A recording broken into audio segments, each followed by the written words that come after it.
Antes de começarmos o nosso episódio, eu queria dar um recado. Infelizmente, na gravação desse episódio, o dispositivo que capturava o áudio falhou.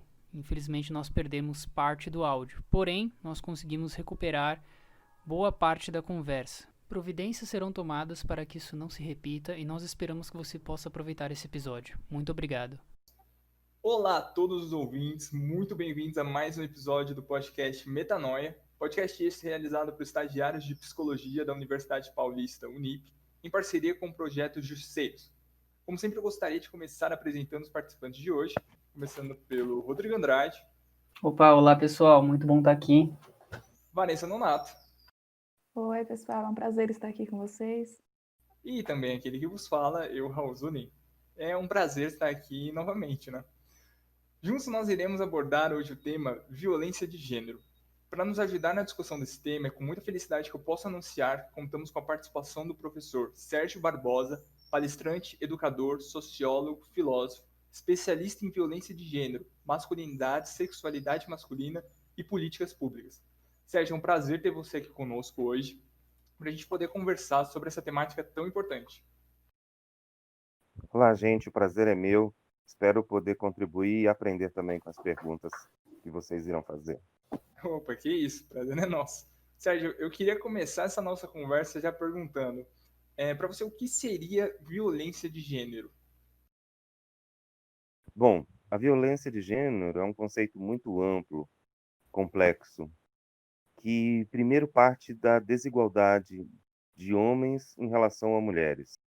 E essa desigualdade, ela é uma desigualdade histórica, social, cultural, filosófica, econômica, porque ela atinge todos os espaços, atinge todas as classes sociais. A violência de gênero é quando você coloca de forma desigual homens e mulheres em qualquer nível, onde o homem sempre vai ter uma vantagem. E a violência de gênero não é aquela questão física. A violência de gênero vem de um pressuposto onde as mulheres, para alcançarem o mesmo patamar que homens, precisam ser muito mais melhores do que os homens. Ou seja, precisa provar não só a sua igualdade, mas também valer a pena. Ou seja, é uma concorrência desleal, onde as mulheres têm um peso que elas carregam socialmente, histórica, porque simplesmente são mulheres. Pois a violência de gênero, ela é a expressão máxima do patriarcado, do machismo e das masculinidades que oprimem as mulheres. Aí é interessante você ter tocado no assunto, porque eu peguei bastante dessa parte de. Parece que tem uma relação, né? Tem uma relação entre esses dois gêneros, e aí eu lembro muito da Chauí, né? Da grande Marilene Chauí, quando ela toca nesse assunto frisando a questão hierárquica que existe, né, na nossa sociedade. Foi construída uma hierarquia e é, como você falou, né, uma questão social, histórica, né, que essa hierarquia foi construída e tudo mais. E muito é interessante como isso leva ao ponto da violência não física, né? Porque as pessoas elas não estão muito eu acho que não estão muito acostumadas a usar esses outros tipos de violência, né? Sabendo que geralmente é nesses outros tipos que a violência ocorre, justamente, né? Violências não físicas. E aí eu queria saber o que você acha, né? Assim, como essa violência de gênero ela conversa com essas outras violências categorias de violências que não são físicas. Ah, perfeito. A grande mídia de massa que atinge aí uma população baseada no senso comum, aproveitando a ignorância, explora que a violência contra a mulher é somente o assassinato, a agressão física, a sexual. Existe por debaixo dessa camada, dessa violência que aparece na televisão, uma violência estrutural, que é uma violência invisível, sutil, que determina hierarquias, valores, condutas e códigos.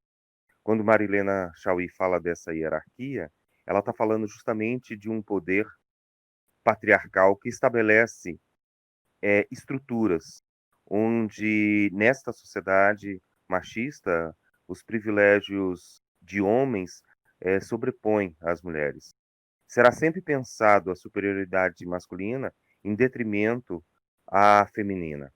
Ou seja, essa violência de gênero, ela é tão devastadora que as pessoas não estão acostumadas a pensar, refletir sobre elas, porque também elas estão, muitas vezes, vivendo essa mesma estrutura. Então, como se fosse um bode expiatório, elegem outras violências, a violência de programas populares, que todo mundo fala assim: ah, ainda bem que isso não acontece na minha casa, ainda bem que isso não acontece na minha vida, mas já acontece. A simples condição de homem na sociedade, quando ele recebe maiores salários, maiores chances e oportunidades de evoluir no trabalho, com ascensão mais rápida do que a mulher, já é uma violência de gênero, porque configura se ela é mãe, ela vai ter um filho, ela pode faltar, ela não pode viajar, ela vai ter que se ausentar, ela vai ter que cuidar. E ao homem essa cobrança não é tanto, sendo ele mesmo pai, ele pode às vezes faltar, não ir numa reunião de escola, quem leva a criança, o adolescente, muitas vezes é a mãe, não o pai. Então, só isso já estabelece, né, uma violência de gênero, porque trata, né, de forma desigual, né, homens e mulheres na sociedade. Sim, quando você fala, Sérgio, sobre essa questão da relação hierárquica, a gente não pode esquecer que por detrás disso tem algumas finalidades. Então, manter a dominação, a exploração, a opressão sobre o outro. E a Chauí também fala dessa questão da violência ser uma forma de coisificar o outro. Então, você passa a tratar a pessoa como uma coisa, né? Não como um sujeito, como um indivíduo. Exatamente, porque essa hierarquia, esse machismo, estabelece um valor econômico. A gente não pode ser ingênuo de entender que a coisificação, a objetificação da mulher faz parte de um plano econômico, faz parte de uma exploração do corpo.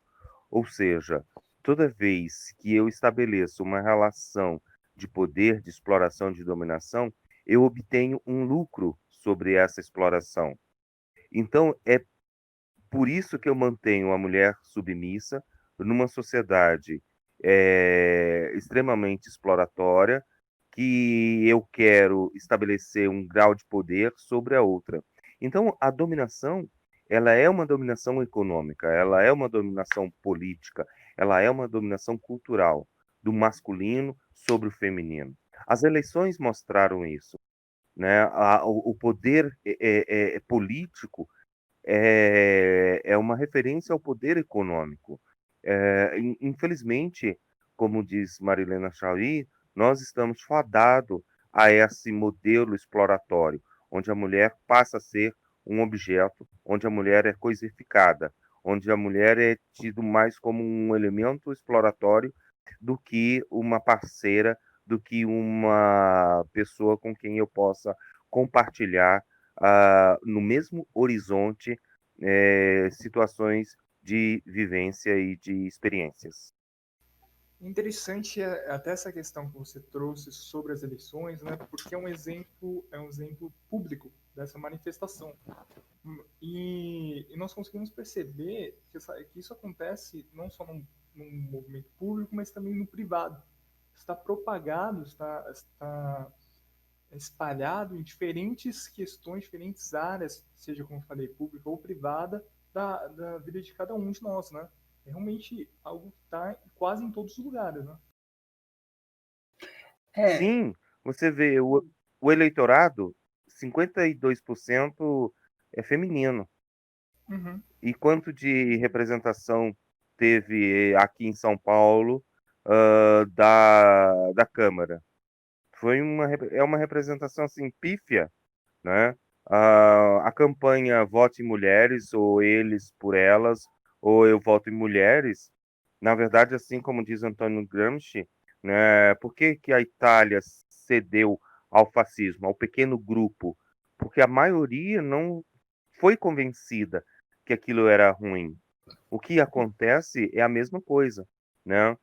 A gente precisa trabalhar com um processo de consciência política, o processo de consciência de formação, que essa violência ela é política, ela é econômica, ela é dado na macroestrutura, porque o que predomina é esse poder de uma sociedade ainda branca, heterossexista, né, preconceituosa, e que por muito tempo, mesmo com o eleitorado feminino sendo majoritário, ainda vai demorar muito, porque falta um processo de formação política para que todos possamos mudar esse panorama na sociedade brasileira.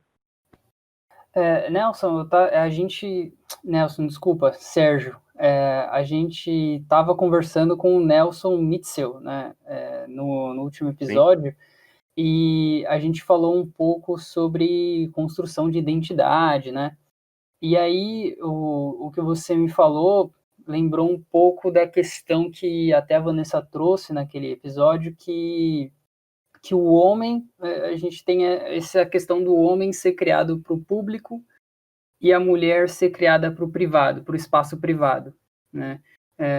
Não, eu acho que a Vanessa pode explicar melhor do que eu não tenho certeza como as palavras que ela usou, mas essa questão do homem ser criado para, tipo, ser expansivo e ir para fora de casa e ser produtivo, não sei o quê.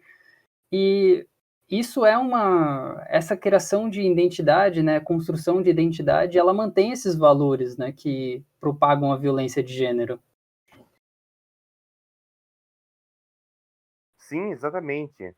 Porque na ordem do processo civilizatório ocidental, quando o homem, a sociedade humana se torna nômade, quando a sociedade se torna sedentária, deixa de ser nômade, há uma necessidade de divisão do trabalho social. E essa divisão do trabalho social, quando o homem explora o espaço público, ele obtém valores.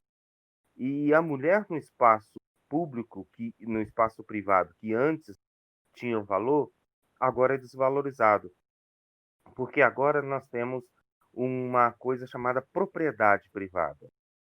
Então, esse processo, como diz Eleiat Safiotti, coloca a mulher dentro do espaço privado porque ela não produz valor para a sociedade.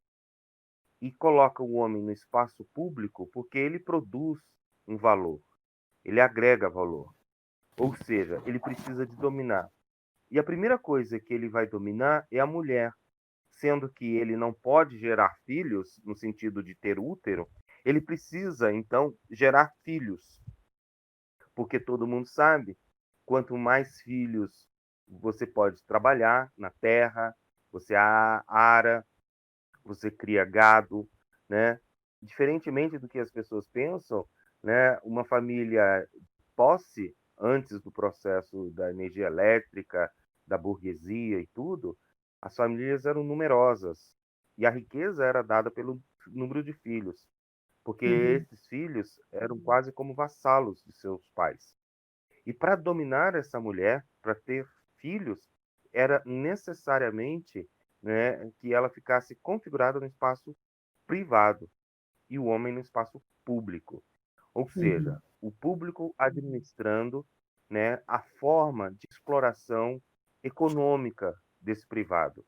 Então, o que que acontece? O homem, até hoje, ele tem uma relação com o público de ganho de valor, e o privado desvalorizado, porque não agrega valor.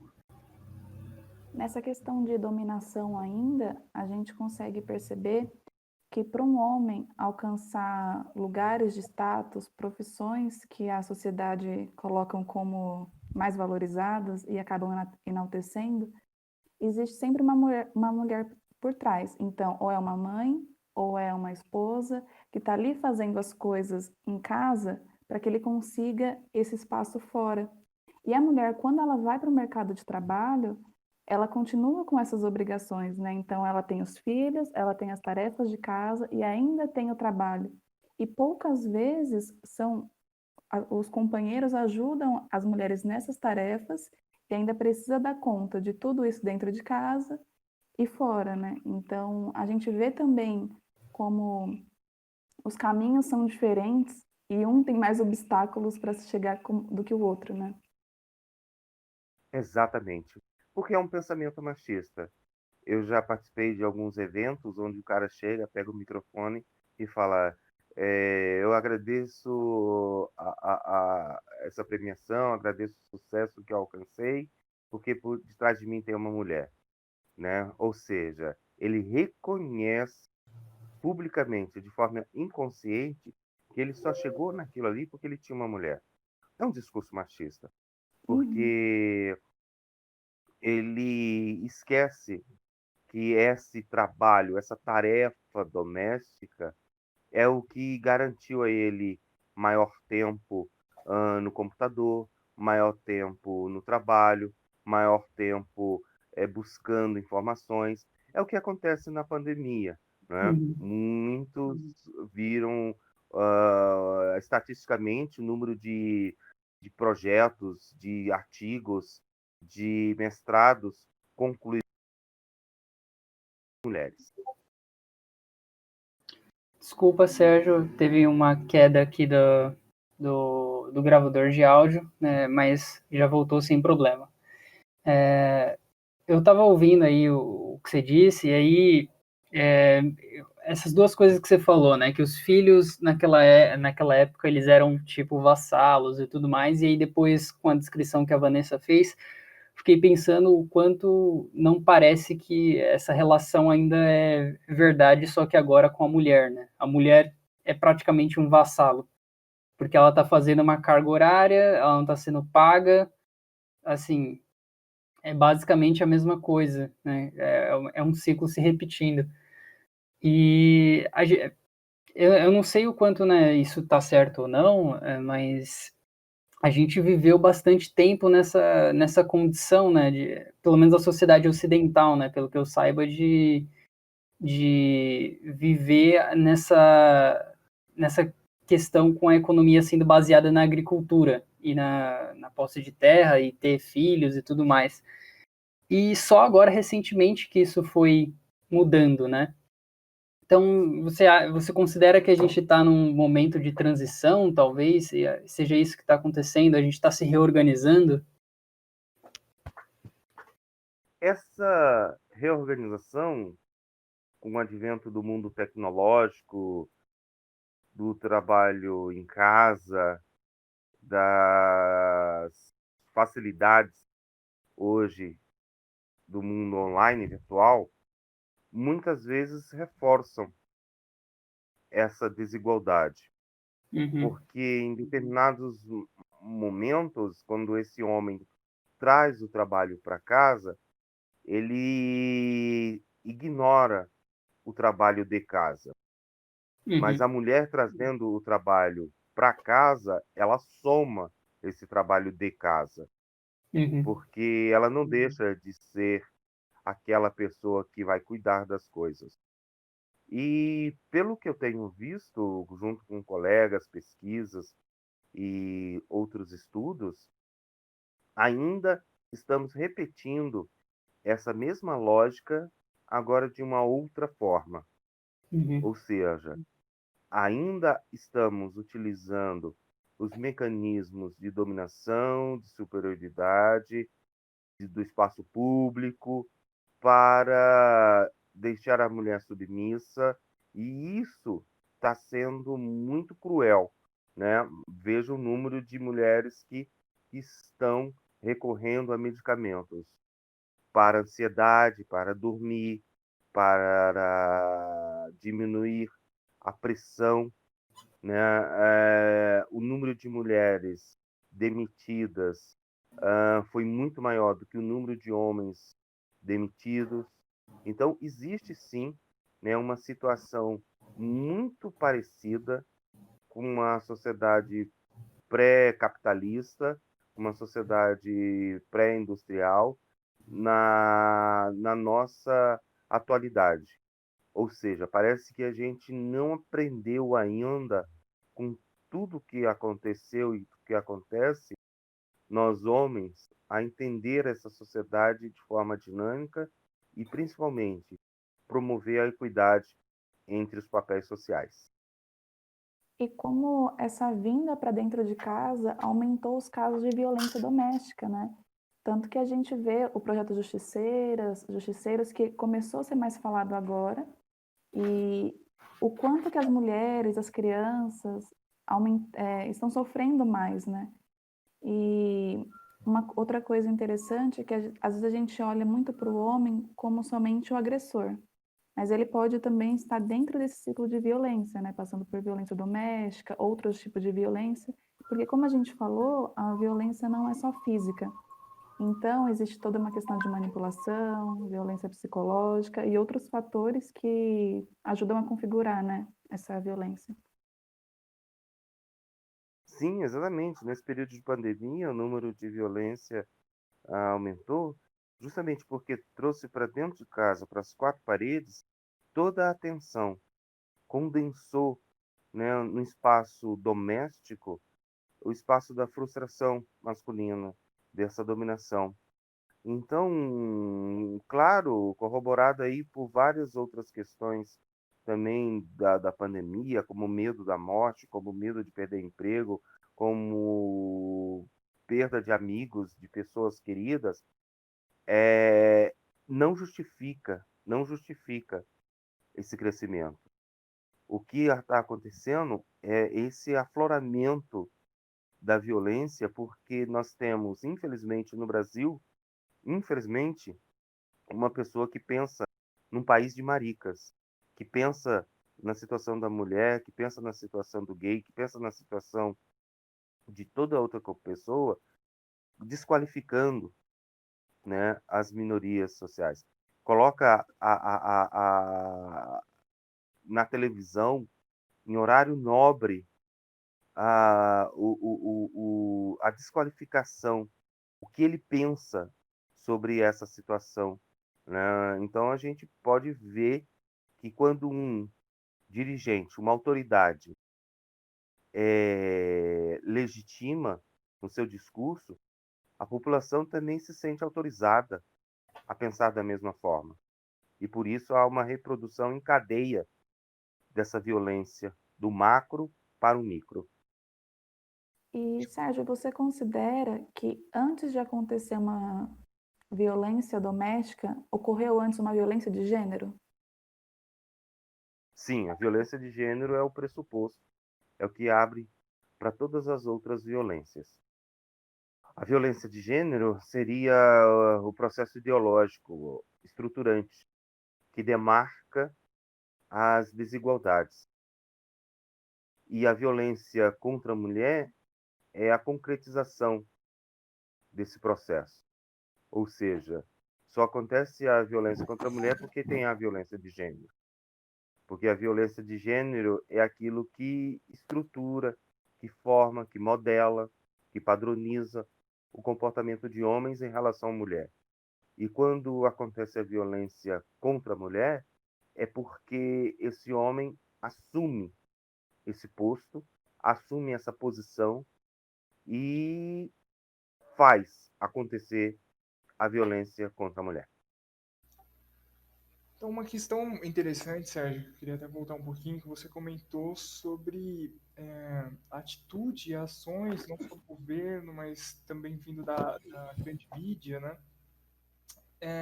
E isso traz um pensamento para mim que assim, nós temos redes, nós temos projetos, iniciativas que tentam trabalhar essa questão, que tentam promover essa mudança nos indivíduos, na nossa sociedade, mas é impressionante como eles não contam com o auxílio público. Eles não contam com uma política pública. A gente vê a grande maioria deles com uma ONG ou com uma iniciativa ali de pessoas que perceberam essa problemática e estão tentando trabalhar com ela. Então, é realmente preocupante até o nível da falta de auxílio, até governamental, como eu falei, a falta de criação de políticas públicas para trabalhar essa questão, né? Para trabalhar esta problemática. Exatamente. A gente viu aí nesses últimos 2 anos casos tristes de violência, de assédio, de abuso sexual, de líderes religiosos, de líderes ou pessoas ídolos de esportes, né? E isso, infelizmente, vai acontecer. Já está acontecendo. É porque tem um manto hipócrita na sociedade que cobre todas essas atuações, atores de televisão, diretores de empresas, professores. Nós temos, infelizmente, uma, uma cegueira sobre esse tema. Porque se a gente for mesmo mexer nisso daí, a gente vai estar mexendo em muita gente poderosa. E muitos homens que reproduzem isso no seu dia a dia, no seu trabalho. Então, quando a gente fala do trabalho de políticas públicas, a gente está falando realmente de para pessoas que cometem esses tipos de violações, né? Quando a mídia explora um caso de um jogador, ela está falando assim, olha, que existe, mas o que fazer? Como tornar, por exemplo, um menino que se torna jogador de futebol também um cidadão responsável pela questão de gênero, né? Então, como educá-lo para jogar bola e como também educá-lo para respeitar uma mulher? Há coisas horríveis no YouTube, entrevistas de grandes jogadores do passado que falam: eu não levei uma mulher só para Paris, quando a Copa foi em Paris. Eu levei, foram 6. Neymar ainda está muito pobre. Então, eles contando assim com muita vantagem, né? Jogadores assim que hoje ocupam cadeiras públicas ou aparecem na mídia todos os dias na hora do almoço, fazendo piadas, né? Sobre essa relação da exploração do corpo da mulher. E nós temos, infelizmente, que ver isso de forma como as autoridades, né? Falar, não, você levou 6, peraí, você prostituiu 6 mulheres, você explorou 6 mulheres. Mas isso não é tratado. Se perdoa, se esquece, porque a gente está mexendo numa ferida muito grande. É, é, tem essas falas, né? Eu levei 6 mulheres, não sei o quê, e ninguém questiona, né? Depois o que acontece é uma concordância ou alguém rindo, né? Tem um existe É um isso mesmo. Posso falar sobre isso? É porque tem um pacto. sim. Existe um pacto masculino, porque na verdade, uma cegueira. Assim, é um silêncio. Bom, eu não falo dele, do meu amigo, que eu jogo futebol, jogo sinuca, eu vou nas baladas, porque um dia ele também pode me proteger. Um dia Sim. também ele vai falar assim, então eu prefiro ter um amigo aqui, um comparsa, e comparsa é justamente um aliado de crime, né? Pars é uma aliança de criminosos em que um dá a possibilidade do outro não ser denunciado. Uhum. Então é realmente isso que você falou, é muito importante. Cada homem deve conhecer pelo menos um outro homem que pratica coisas assim, né? Uhum. Então como chegar nele? Como falar com ele? Cara, o que Uhum. você está fazendo é errado. Você fica mandando nudes, você fica fazendo piadas, você fica julgando, condenando. Você separa as meninas da balada e as meninas para casar, né? Eu fui num evento, numa grande empresa, em que eles falavam assim, não, a gente tem as meninas para balada, que é para sair, tal, tal, e as meninas para casar. Tem tem um critério, tem um programinha no celular para isso. Eu achei horrível. É grande empresa, né? Os espaços em que isso é falado são espaços de poder, né? Então, é triste, né? Mas eu acho que é isso que a gente tenta. O nosso objetivo aqui é tentar trazer justamente essa conversa para as pessoas que precisam ouvir, o pessoal que, assim, não escutou isso ainda. Porque eu acho que tem muito a ver também com essa questão do que você disse mais cedo, do processo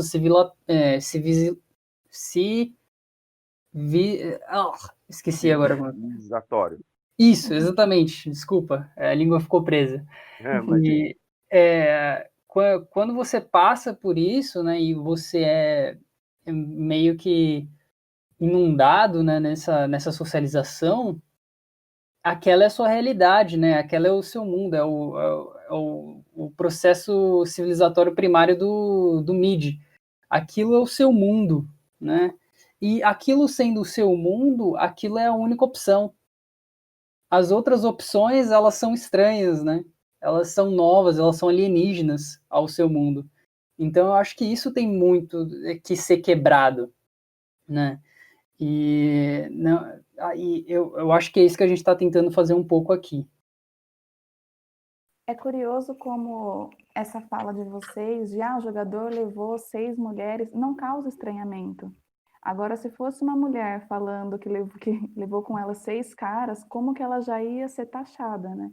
Uhum. E além disso, tem toda uma questão de, além da mulher ser olhada de uma outra forma, quando um homem faz uma coisa dessa, o que a gente escuta na sociedade? É porque ele não achou uma mulher ainda que colocou ele na linha. Como se a mulher tivesse essa obrigação de papel educativo com esse homem, né? Exatamente. É mais um peso e uma responsabilidade. A mulher que conserta o homem. A mulher que coloca ele direito. Ou seja, além de ser mulher, mãe, esposa, passa a ser agora educadora. Então, isso tudo já é uma violência de gênero, porque ele não encontrou a mulher perfeita da vida. Então é por isso que ele vive na noitada, de bares, né? Existe uma pressão, porque se ela faz alguma coisa muito parecida, né? Não precisa nem ser igual, mas parecida com as atitudes masculinas, já vem um processo condenatório, já vem uma condenação. Ah, aquela ali, ela sai do trabalho, ela vai para um bar com as amigas, ela vai para a noitada, né? Ah, mas sabe como que é, né? Então, Uhum. a gente precisa mudar essa visão. A gente precisa. E como fazer isso? Né? A partir de uma crítica a esse modelo, né, hierárquico, a esse modelo que padroniza comportamentos.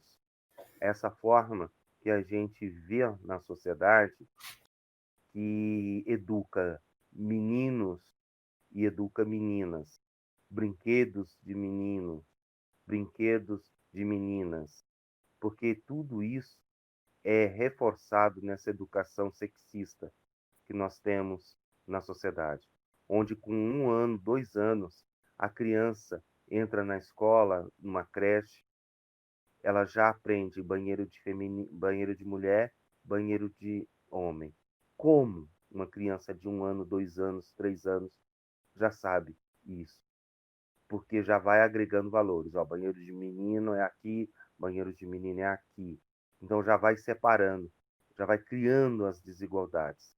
E quando chega na infância, já estabelece as primeiras regras sociais, já estabelece os primeiros códigos, e isso vai só cristalizando na adolescência, e quando chega na fase adulta, é o momento de exercer todo esse processo da educação. Agora que você comentou de história, de escola, eu me lembrei aqui de uma coisa que a gente está falando aqui de processo civilizatório e naturalização, como nessa escola, nessa mesma escola também que é banalizada a violência, né?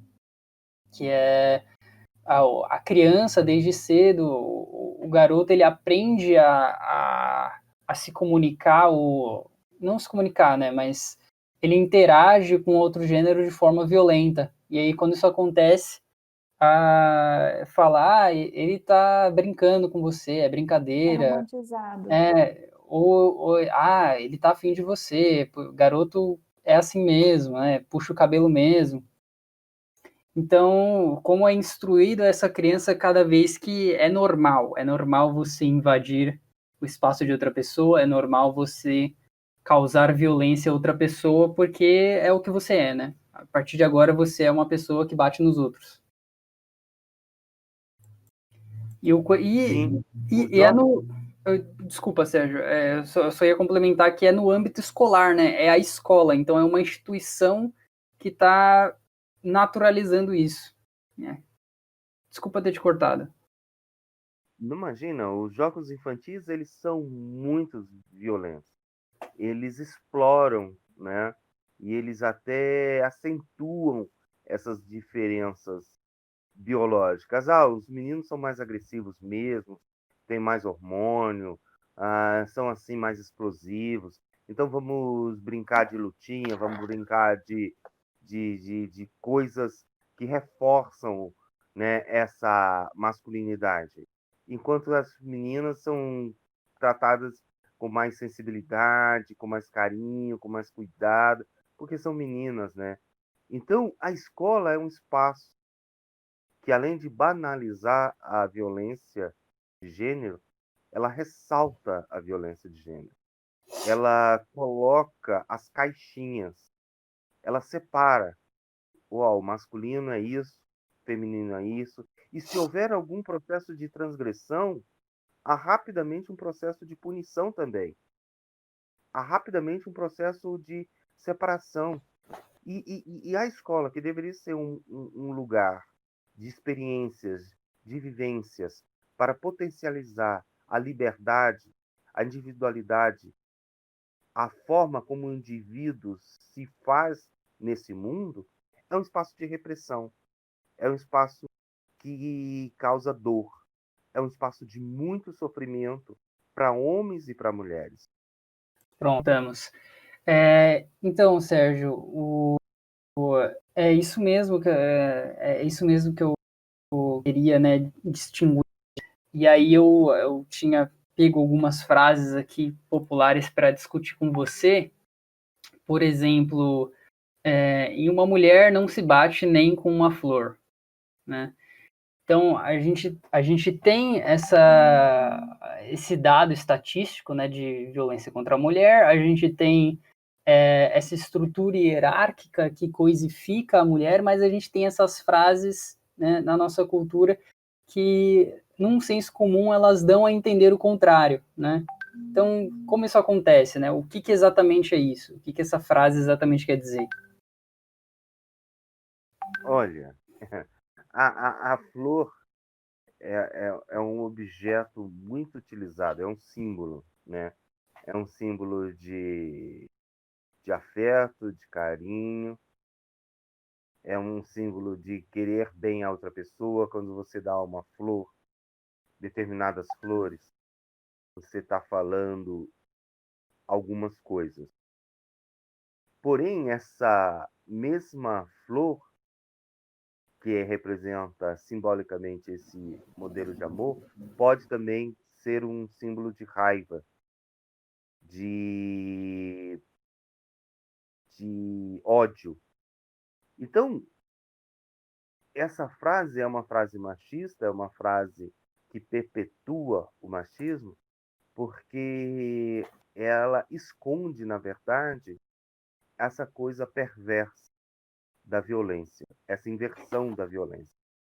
Não se bate em mulher nem com uma flor. né? Ou seja, não se bate em mulher de jeito nenhum. Não pode nem se bater em nada, né? Não, porque muitas vezes é esse amor que as pessoas acham que existe uma relação que justifica a violência. Ele bateu porque ele tinha muito amor. Ele bateu por ciúme. Ele matou por ciúme. Ele fez isso porque ele não conseguia viver sem ela. Então, é uma forma de romancear a violência contra a mulher. Uhum. É uma forma de esconder que muitos homens, na verdade, que todo ciúme é uma doença social, é uma doença psíquica. Esse ciúme que existe, né, que força o homem a agredir, na verdade, ele é uma fantasia, ela é uma ilusão. Então, essa frase, ela reflete, na minha interpretação, um lugar sombrio da violência contra a mulher. Essa sua fala, Sérgio, sobre o quanto é feito e justificado pelo amor, foi muito interessante, porque assim, é o que a gente escuta. Então, ainda mais em casos de feminicídios, né? Eu matei porque era minha mulher e eu não posso ver com o outro, foi em nome do amor. Então, o quanto é feito e justificado em cima do amor. Mas que amor é esse que acaba até matando a outra pessoa, acaba agredindo? Será que é amor mesmo? Ou é uma ideia de pertencimento do outro e a pessoa acha que é um amor? Justifica em cima disso, né? Exato. Na interpretação, no conceito ou definição de amor, amor só pode existir quando liberta outra pessoa. Não existe amor que causa prisão, né? Não existe um tipo de amor. Ah, eu não vou para Espanha porque eu amo essa pessoa. Não, se você não vai para Espanha é porque você não quer ir. Não fica jogando a culpa nesse amor, né? Porque se você amasse, você iria e poderia amar do mesmo jeito. Não existe essa coisa de ficar presa à pessoa, a uma viagem, a uma situação. Porque, assim como na Grécia, esse amor ele só pode surgir de um espaço de liberdade, né? Quando existe mesmo a ágape, ou eros, ou a filia, é um espaço que você olha primeiro para você, porque ninguém te dá amor se você não tiver amor. O amor, mesmo que você fale assim, jure amor por outra pessoa, não interessa. Se a pessoa não tem amor, ela não. O amor é uma coisa que se conquista, não é uma coisa que se dá, né? E homens autores de violência, homens agressivos, já no início do relacionamento, quando ele começa a cercear a mulher, começa a privar a mulher de amizades, de contato, em nome do amor, isso não é amor. Isso é prisão. Ah, mas ele me dá tudo, me dá presentes, tal, tal. Isso é uma outra coisa. É uma gaiola de ouro. É uma passaporte para uma prisão, né? É um cartão de crédito internacional. Que você ganha tudo agora, flores, vestidos, blá, blá, blá, blá, blá, mas que lá na frente vai ter juros e você vai ter que pagar. Você vai ter que diminuir a sua amizade, vai ter que aumentar o comprimento da saia, vai ter que parar de usar maquiagem, vai ter que parar de rir, você vai ter que começar, a mulher vai ter que começar a mentir que é boba, menos inteligente, não pode dar opiniões relevantes na roda de conversa, tem que fingir que é medíocre. Quando É começa a como se fingir que moldasse, é né, a medíocre, mulher. exatamente, quando a mulher começa a fingir que é medíocre, que é menos importante que o homem, é porque ela está se submetendo a uma violência de gênero. É importante, né, frisar nisso que isso é a violência, né? É essa forma estrutural de manipulação e tudo mais, né? E aí tem uma fala sua que agora eu queria tentar expandir um pouco, quando você fala da gaiola de ouro, né, e tudo mais, e aí isso me remeteu um pouco à doutrina do cavalheirismo, né? Ela é assim, eu vou, ela não é, porque usam muito dessa doutrina, desse modo de agir para meio que aliviar a barra, né? Eu acho que é meio disso que você falou da Rosa e tudo mais, é meio para esconder uma violência que acontece, né? Sim, o cavalheirismo, ele reflete uma sociedade medieval da cortesia. Quem era cortesã na sociedade? Era sempre a mulher que ficava disposta Uhum, aos desejos sexuais desse cavalheiro, né? Então ele aprendeu a ser cortês, porque sem essa cortesia, ele não teria os benefícios sexuais. E é o que é hoje? Esse cavalheirismo, essa pseudo-educação, essa proto-educação, na verdade é uma forma maquiada de iludir, ou de tentar iludir a mulher, né? Essa boa educação. Ah, as mulheres primeiro, por favor, né? uhum, Peraí, ela não consegue carregar aquele peso, vou ajudá-la. Ah, uhum. ela não sabe qual é o endereço. Isso tem um nome hoje em inglês, que o cara fala, diminui a inteligência dela, diminui a força dela. Eu esqueci esse É, termo. mansplaining? Isso aí. É bacana. As Uhum. coisas vêm do inglês, é legal isso aí. Eu acho horrível, mas tudo bem. Então, a gente tem uma educação montada assim. Ah, não vai sair sozinha, viu? Saia com seu irmão. Saia acompanhada. O homem não, o homem pode sair sozinho, o homem sai de qualquer jeito, a mulher não. Existe uma educação falsa, né? Que é produzida por essa cortesia que vem desse cavalheirismo, Uhum, dessa, desse momento. O cara nunca vai descer do cavalo, mas ele vai uhum, tentar mostrar para a mulher que ele está num grau superior, uhum. porque ele fala melhor. Eu acho que é interessante a gente notar, né, como veio de longe essa ideia, né, porque a gente está discutindo coisa que é estruturada de muito tempo atrás, né, então o amor cortês como literatura é muito remanescente lá da Europa e tal, vindo lá do Oriente Médio, e como chega até aqui, né, e a gente meio que não tem essa conexão, dificilmente a gente faz essa conexão no dia a dia com esses valores que são Exatamente. europeus, com esses valores que eles são muito distantes da gente, né? E tão Pois é, próximos assim. exatamente. É por aí. Tenho. Eu esqueci exatamente agora como é o lance, mas tem papéis nesse amor cortês, né? Ele determina certos arquétipos, né? E aí a gente está conversando um pouco do arquétipo do cavalheiro, né? E como ele se coloca na questão superior, né, para mostrar para a dama e tudo mais, mas também tem o arquétipo da dama, né? Então, isso pressupõe que esse cavalheirismo ele vai ser para um determinado tipo de mulher. E é aquilo que você falou, aquele negócio de mulher para casar e mulher para balada, sei lá, né? Já vem daí, né? Essa divisão. Exatamente.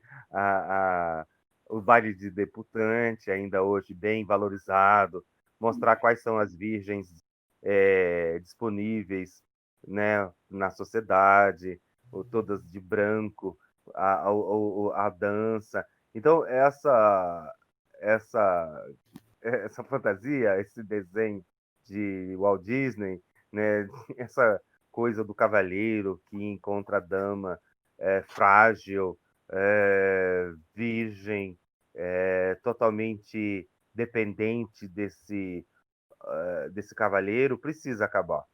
Né? Precisa acabar na cabeça de homens e de mulheres.